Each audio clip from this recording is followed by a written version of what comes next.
નમસ્કાર મિત્રો, આજની વિડીયોમાં વાત કરીશું દેશ અને દુનિયાના સુપરફાસ્ટ સમાચારની। સૌપ્રથમ વાત કરીએ તો ભાજપ અને ક્ષત્રિય સમાજની બેઠક નિષ્ફળ ગઈ છે। ભાજપ રૂપાલાને રાજકોટમાંથી ખસેડી લે તેના સિવાય કોઈ વાત મંજૂર નથી તેવું ક્ષત્રિય જણાવ્યું છે। અમદાવાદમાં ભાજપના સંધિકારો અને ક્ષત્રિય આગેવાનોની વચ્ચેની બેઠક પડી ભાગી છે। અમે માફીની વાત કરી તેને સંકલન સમિતિએ એક સ્વરમાં ફગાવી તેવું ભૂપેન્દ્ર ચુડાસમાએ જણાવ્યું છે।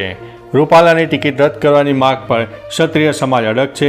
ક્ષત્રિય સંકલન સમિતિની બેઠકમાં ન આવ્યો કોઈ નિર્ણય।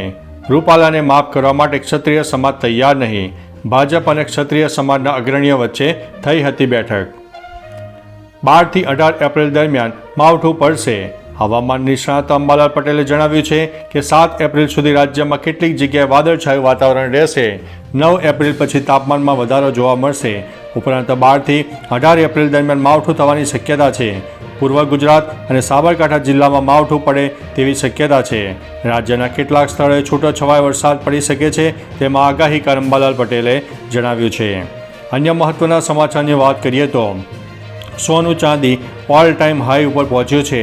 સોના અને ચાંદીના ભાવ ઓલ ટાઈમ હાઈની સપાટી ઉપર પહોંચ્યા છે।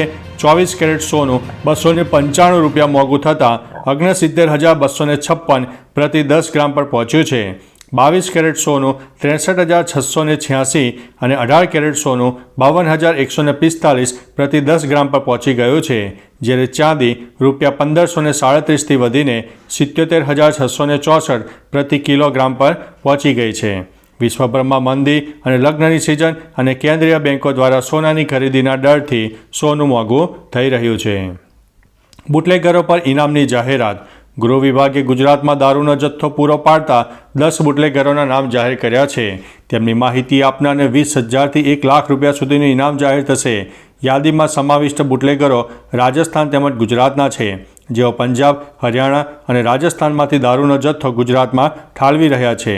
અનિલ ઉર્ફે જગદીશ પ્રસાદ જાટ, આશિષ ઉર્ફે રમેશચંદ્ર અગ્રવાલ પર સૌથી વધુ 1 લાખનું ઇનામ જાહેર કરાયું છે, જેઓ બંને રાજસ્થાનના હોવાનું સામે આવ્યું છે। અન્ય મહત્વના સમાચારની વાત કરીએ તો દિવ્યાંગ મતદારો માટે સારી વ્યવસ્થા કરાઈ છે। આ વખતે લોકસભાની ચૂંટણીમાં દિવ્યાંગ મતદારોને સુવિધા આપવા માટે ગુજરાતમાં દરેક જિલ્લામાં તાલીમબદ્ધ PWDS ડિસ્ટ્રિક્ટ નોડલ ઓફિસરની નિમણૂક કરવામાં આવી છે। મતદાન મથક પર આવશ્યક સુવિધાઓની ચકાસણી કરવા 7 જેટલા IAS અધિકારીઓની નિમણૂક કરાઈ છે। મતદાન માટે પ્રોત્સાહિત કરવા રાજ્યમાં 2 PWD સ્ટેટ આઇકોન્સ અને 3 PWD ડિસ્ટ્રિક્ટ આઇકોનની નિમણૂક કરાઈ છે। અન્ય મહત્વના સમાચારની વાત કરીએ તો ગરમીને લઈને કેન્દ્રએ જારી કરી છે એડવાઇઝરી। હવામાન વિભાગની આખરી ગરમીની ચેતવણી બાદ કેન્દ્રીય સ્વાસ્થ્ય અને પરિવાર કલ્યાણ મંત્રી મનસુખ માંડવિયાએ મોટી બેઠક યોજી હતી, જેમાં હવામાન વિભાગ, સ્વાસ્થ્ય વિભાગ અને ડિઝાસ્ટર મેનેજમેન્ટના અધિકારી ઉપસ્થિત રહ્યા હતા। સમીક્ષા બેઠકમાં રાજ્યોને એડવાઇઝરી જારી કરીને ગરમીને લઈને દિશા નિર્દેશ આપ્યા છે। IMD અનુસાર આ વર્ષે ગરમી સામાન્યથી વધારે રહેશે।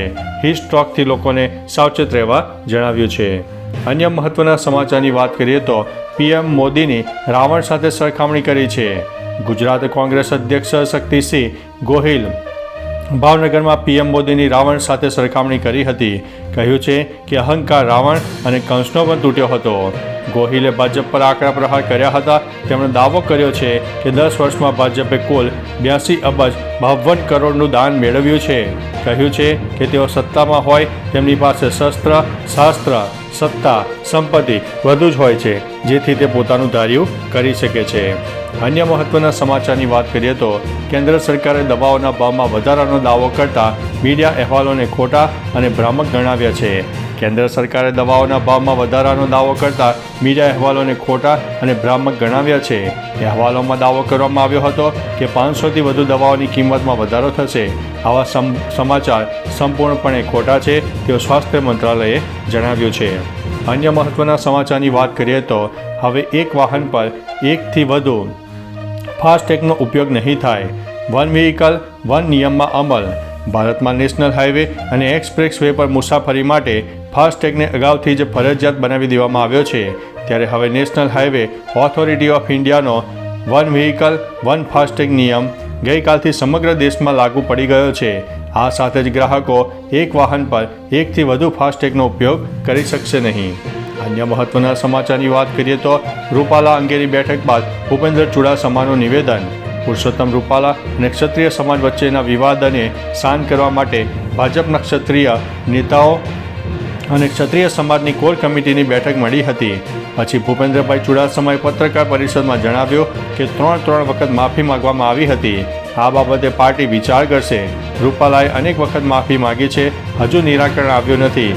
અમે પાર્ટીને અમારી વાત કરીશું, પછી પાર્ટી નિર્ણય કરશે, બીજી બેઠક નહીં થાય. અન્ય મહત્વના સમાચારની વાત કરીએ તો રૂપાલાની બેઠક અંગે ભૂપેન્દ્રભાઈ ચુડાસમાનું નિવેદન સામે આવ્યું છે અને આ બધી વાતો જણાવવામાં આવી છે. અન્ય સમાચારની વાત કરીએ તો લદ્દાખમાં એરફોર્સના હેલિકોપ્ટરનું ઇમરજન્સી લેન્ડિંગ, બંને પાયલટ સુરક્ષિત છે. વાયુસેનાએ આ ઘટનાની કોર્ટ ફોર ઇન્ક્વાયરીનો આદેશ પણ આપી દીધો છે. અગ્નિ પ્રાઇમ ન્યુક્લિયર બેલિસ્ટિક મિસાઇલનું સફળ પરીક્ષણ. 11,000 કિલોગ્રામ વજન ધરાવતી આ મિસાઇલમાં એક સાથે અનેક લક્ષ્યો નષ્ટ કરવાની ક્ષમતા છે. આ મિસાઇલો ઉચ્ચ તીવ્રતાના વિસ્ફોટક અને થર્મોબેરિક અથવા તો પરમાણુ હથિયારો વહન કરવામાં પણ સક્ષમ છે. ઈરાનના ચાબહારમાં આતંકી હુમલામાં 11 સુરક્ષાકર્મીઓ સહિત 27ના મોત થયા છે. આતંકવાદીઓ બોર્ડર ગાર્ડ્સના મુખ્યાલય પર કબજો કરવા માંગતા હતા. મૃતકોમાં 2 પોલીસ અધિકારીઓ, 2 બોર્ડર ગાર્ડ્સ અને 7 સૈનિકોનો પણ સમાવેશ થાય છે.